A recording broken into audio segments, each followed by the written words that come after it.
تنسى الإعجاب والاشتراك في القناة.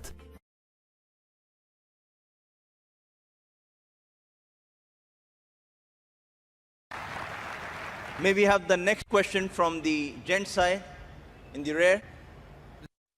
This is Shekhar here. I'm so grateful to the IRF that we get this opportunity to ask you some questions. And for the first time, I've seen you, and I'm glad that I can ask you a simple question. I am a businessman, and one of my, or rather my only hobby is studying religions. So one of them, obviously, being the Quran. So my question is fairly simple. Like, I really liked what you spoke about Aisha. That was a very wonderful thing that you said. So my question is fairly simple. I'll make it very small. But I really hope that I have the opportunity to cross-question you after you answer me on your answer. Thank you. So we see in Muslim book number 4, number 2127, wherein it says, a part of it that is, he stuck me, Aisha, on the chest, which caused me pain. Further down, if you look at Mishkat al-Masabi, volume 2, page number 690, repeated again in Muslim book number 9, number 3506, a part of it, I'll just get to the point, wherein Umar is trying to say to the Prophet, or rather trying to make him laugh. He says, Messenger of God, I wish you had seen the daughter of Kharija, where she asked me for extra money, and I got up and slapped her on the neck. God's messenger laughed and said, they are around me, as you see, asking for extra money. Abu Bakr then got up, went to Aisha and slapped her on the neck, and Umar did the same to Hafsa. Now we see something of a pattern coming in.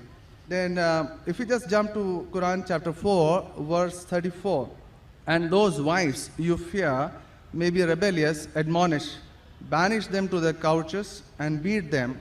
Now, as I understand from your talk, that there is equal punishment for both man and woman. I'm not contending whether they should be beaten or not. My point is, what is the right of the woman if the man is wrong? Because he gets to beat her up. Brother asked a very good question, and I give you the right to cross-question me after the answer. It is granted. The brother quoted hadith of Sahih Muslim and Mishkat al-Masabi. Do you know the relationship between Hafsa and Hazrat Umar? Well, I've not really got to the point that much. I'm still studying. Do you know the relationship of Aisha and Abu Bakr? May Allah be pleased with them both. Her father, if I'm not mistaken. That's right. I'm asking you a question. Are you married? Yes. Yes. Do you have a daughter?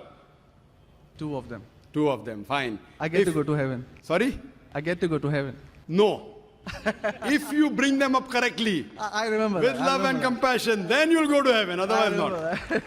But, just kidding. But that is only righteous deed. Without iman, you can't enter Jannah. So for you to go to heaven, besides upbringing your 2 daughters correctly, you have to follow the laws of the Quran and the Sahih Hadith and be a believer. I understand. That we'll discuss after answer to you. I understand. After answer, inshallah. I'm asking a simple question. Suppose your daughter, if she wants to jump from a 10-story building, what will you do? I'll stop her. Is she adamant? What will you do? Point, yeah. You get the point, very good. If she wants to jump, no, I want to go. I want to fly like Superman. Dad, you are preventing me from being a Superman. What will you do? Well, I'll stop her, obviously. Will you slap her or not? If required. She says, no, I want to jump. What will you do?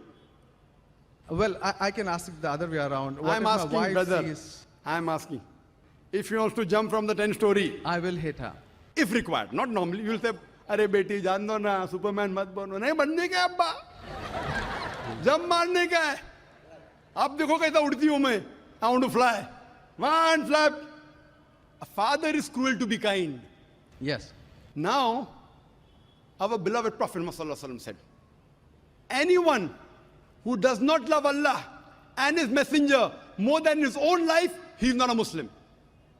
Anyone who does not love Allah and His Messenger more than his own life, he is not a Muslim. So there are many occasions what happened that sometimes they were disrespectful to the husband. Not a normal husband, Prophet Muhammad. There were many occasions, not one occasion. There are many occasions, Hazrat Umar, may Allah be pleased with him, and Hazrat Abu Bakr, may Allah be pleased with him. When they came to know that one of the wives has caused pain to the Prophet, they were the father-in-law of the Prophet. But they loved the Prophet not only more than their daughter, they loved the Prophet more than their own life. There are many occasions. Which occasion you are referring to, I don't know. There were occasions when they came to know that my daughter has caused pain to the Prophet of Allah. How dare she does it? They being father, they have the right to slap. Not you and me.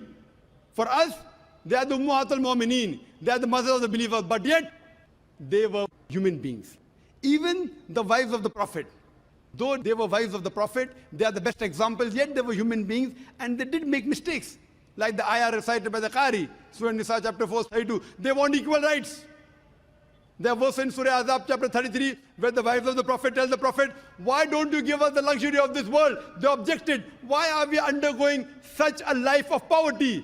So Allah sends a revelation. If you want this world, I will grant it to you, but you will not get Jannah. The verse of the Quran says, I will free you. That means, if you want, I will let you go free. Divorce, not that he divorced. And you can get the luxury of this world, but you won't get heaven in the hereafter. And the wives of the Prophet, they repented and they asked for forgiveness and Allah forgave them. So here also it's in context. And going against the Prophet is more bad than jumping from top. Jumping from top, your daughter will kill herself, that's it. Correct? But going against the Prophet is more bad. Did you get the answer? Sir, but my question still stands. I understood your point. I haven't completed my answer. Okay, you asked the question, no problem. My question is pretty simple. I haven't completed my answer yet, brother. All right. Because I know your question was in two parts. Then you quoted the verse of the Quran, Surah Nisa, chapter 4, 34. Yeah. And said about wife beating. I want to complete that before you answer. Otherwise you say ذاكر answered half. I only answered one part of the question regarding hadith. The second part is of Surah Nisa, chapter 4, verse number 34. Exactly after the verse that was recited by the Qari. After verse which says, الرجال قوامون على النساء, that the men are the protectors of the women. The verse says that if they're disobedient, then don't talk to her. After that, don't share the bed. Then the Arabic word is daraba, means beat her lightly. The Arabic word is beat her lightly, daraba. Ibn Abbas, may Allah be pleased with him, said, when you beat your wife, you should not beat on the face. Point number one. Point number two, when you beat your wife, there should be no mark left on her body. And he gave an example, beating with a miswak. Miswak is toothbrush. In modern way, I will say beating with a handkerchief. Handkerchief. Now, if you beat your wife with a handkerchief, it is symbolic. It is not wife bashing. Wife bashing is not allowed in Islam. Wife bashing means one shot on the face. Hit so hard so that the mark remains. She'll remember you for the next 1 week or 2 weeks. In Islam, wife bashing is prohibited. It is daraba, means beat her lightly. That means first you tell her she's wrong. You admonish her. Don't share the bed with her. Ultimatum. Last warning. Beat her lightly. Now, what I said, for any crime committed, the punishment is same. Punishment is same. Beating lightly is not a punishment, it is a warning. Can you do the opposite? Can the daughter hit the father? What if your daughter slaps you? Will you like it? No. Why? Equality. Let me complete my answer. You talk about equality. If your daughter slaps you, will you like it? No. No. There may be occasion when you get lunatic, when you become very old, and if you want to jump and then she slaps you, I will agree with her, correct? Though you said, no, I'm agreeing you. I understand. I'm helping you. You understand, but you don't understand me. No, I do. I'm helping you. Okay. If you grow up and you become a lunatic, you become senile, you want to jump from the 10th story, your daughter says, Abba, mat karo, don't do, father. She may have to slap you. She's doing in good faith. Accept it. Right? Now here, where a husband is giving a warning to the wife, if the wife does the same, what will the retaliation be? Imagine, suppose there's a massive person, bodybuilder comes and acts macho with you. If a small man comes, maybe you'll hit him. A macho person, Arnold Schwarzenegger, comes and tells you something. Will you hit him? Will you hit him? No. Though you may have a lot of guts, but Arnold Schwarzenegger, no. Why? Similarly, since Allah says in the previous verse, man has been given more strength than the woman. So a physical warning, a symbolic warning, a man can give to a woman can't give to a man. A woman can't. There are other things. There are other things she can do. Such as? Such as, for example, if she has to cook food in the house, it's the duty of the husband to get market. She can refuse to cook. If you don't get market, I will not cook. She can object. Very well. She can object saying, I will not cook. It's an objection on her part. If, for example, he is not offering salah is important, she can object nicely, with love and affection. My dear husband, please offer salah. Then she may get a little bit angry also, no problem. Getting angry with husband is not allowed, unless it's for the sake of Allah and His Rasul. But not physical. She can't get physical. If she gets physical, there will be retaliation. It will never work. Imagine your wife slapping you. Will you leave her? Fine, you may say, Jando. So, what do you realize? This is a symbolic beating. What the Western media has done, they portray as though it is wife bashing. Where is wife bashing? You know the hadith also. So, because of that, Islam is the best way of life. It shows you how to lead life with your wives also. Hope that answers the question. If you have any counter question, you're most welcome, brother. Yes, actually 2 points on that. Primarily, the first thing that you said is a daraba, which means basically tapping. And as I understand from the Hans Word Dictionary, it comes from the word idrib.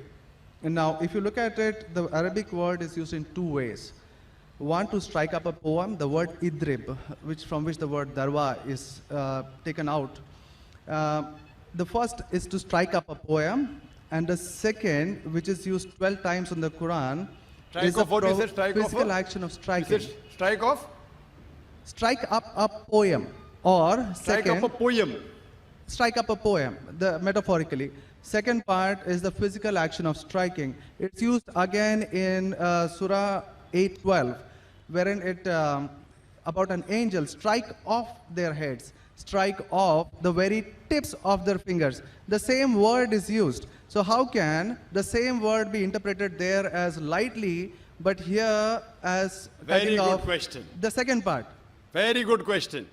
Very good question. The second part is that if we come back to Sahih Bukhari, volume 7, number 715, again, the respectable, I truly mean that, respectable woman Aisha, a great scholar, I read about her, narrated, Aisha said that a lady came wearing a green veil and complained to her, that is Aisha, and showed her a green spot on her skin caused by beating. It was the habit at that time for women to support each other, means when they get beaten up, so you support each other. So when Allah's messenger came, Aisha said, I have not seen any woman suffering as much as a believing woman. Look, her skin is greener than her clothes. That was my second part.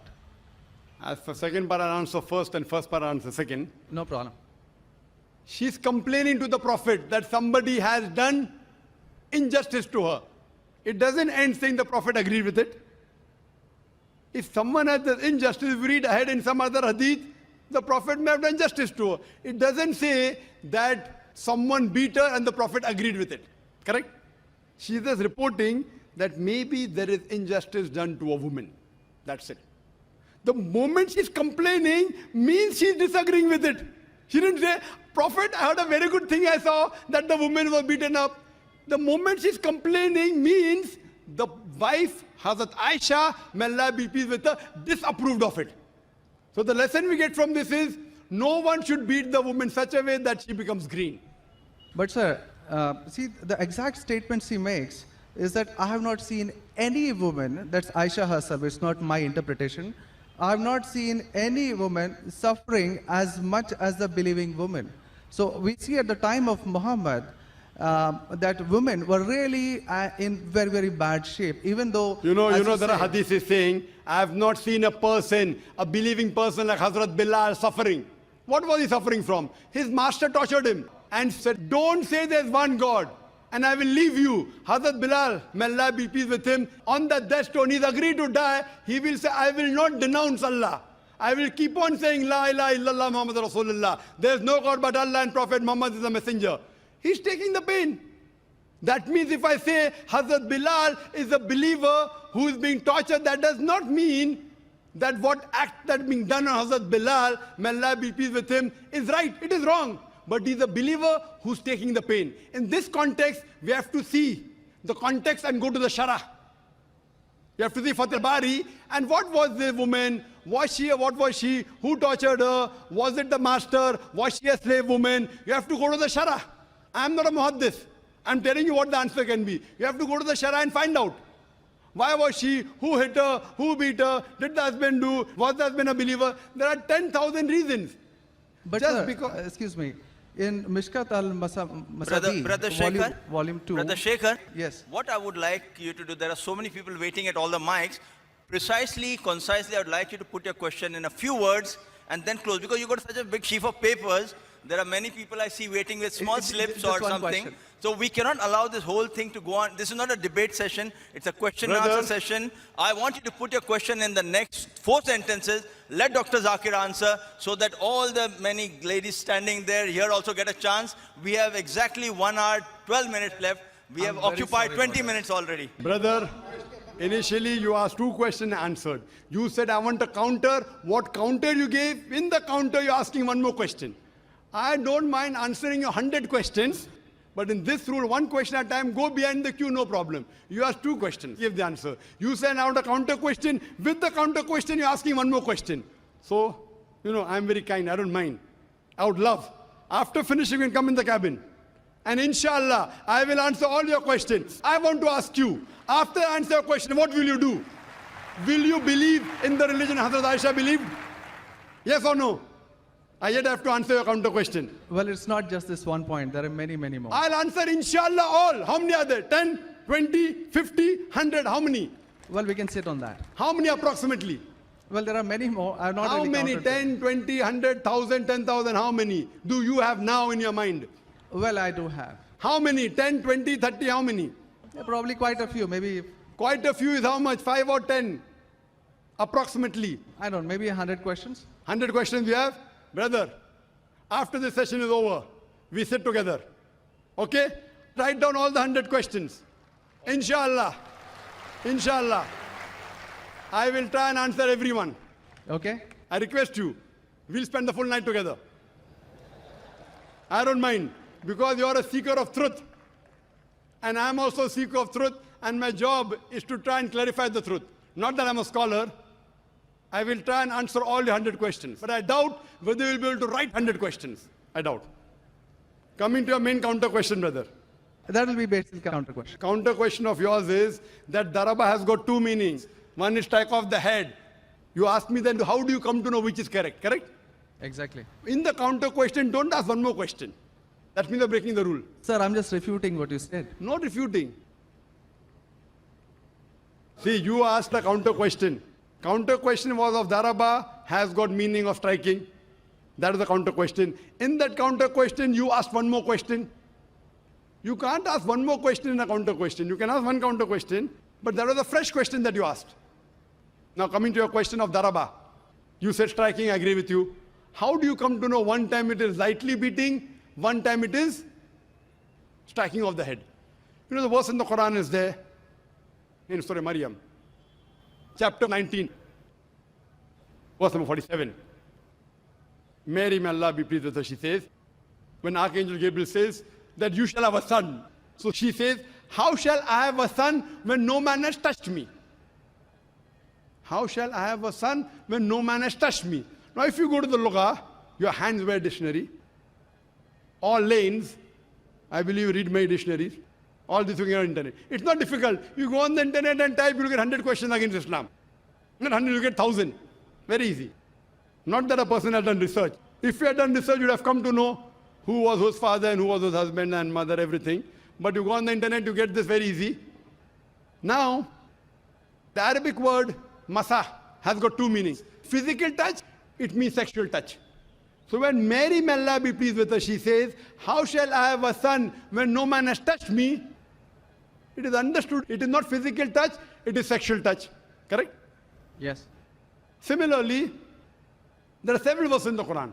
Now, when there are 2-3 meanings, even both can be correct or one can be correct. To have more details, you go to the hadith. Hadith is the commentary of the verse of the Quran. Correct? Maybe the same word has got two meanings. In that verse, it means meaning number one. In the second verse, it meaning number two. Hadith is the commentary. So when we go to the hadith of this Surah Nisa, chapter 4, verse 34, talking about daraba, there the Prophet said, do not beat on the face. Do not leave a mark. Beat like a toothbrush. I gave the answer, but you were so much concentrating on the notes you have that you forgot my answer. If you have heard my answer, that if there are 2-3 meanings, all meanings may not be right. Maybe one is right, maybe two are right, maybe all three are right. Therefore, you have to go back to the Prophet. The Quran says, Atiullah, Atiur Rasul. Obey Allah and obey the Messenger. So when there are 2-3 meanings, you have to go to the hadith and find out what did the Prophet mean by that word. So there when it says strikes off that, it means strikes off. Here it means strike lightly. So therefore, if you know the supplement to the commentary of the Quran, it's the hadith. Without the authentic hadith, you cannot understand Islam. So a prophet said, it means beat lightly, like beating with a toothbrush, don't beat on the face, don't leave a mark on the body. So these are the guidance given by Rasul. Therefore, it is obligatory that besides the Quran, you have to follow the authentic hadith. Hope that answers the question, and inshallah, I'll wait for you after 10 o'clock in the speaker's lounge, inshallah. Yes, Brother Shekhar? Thank you. And since you have 2 daughters, you said you have 2 daughters and you want, sorry? And one son. The son, there's no hadith saying the son will take you to Jannah here. Yeah. If he becomes the pious son, and if he prays for you, inshallah, he will be a path to Jannah. What I want to see to it that besides good deeds, you even have faith. Faith is one of the important criteria to go to Jannah. And since you have an urge to go to Jannah, to paradise, inshallah, I pray to Allah subhanahu wa ta'ala, may He make me the zarya, the pathway to take you to Jannah, inshallah.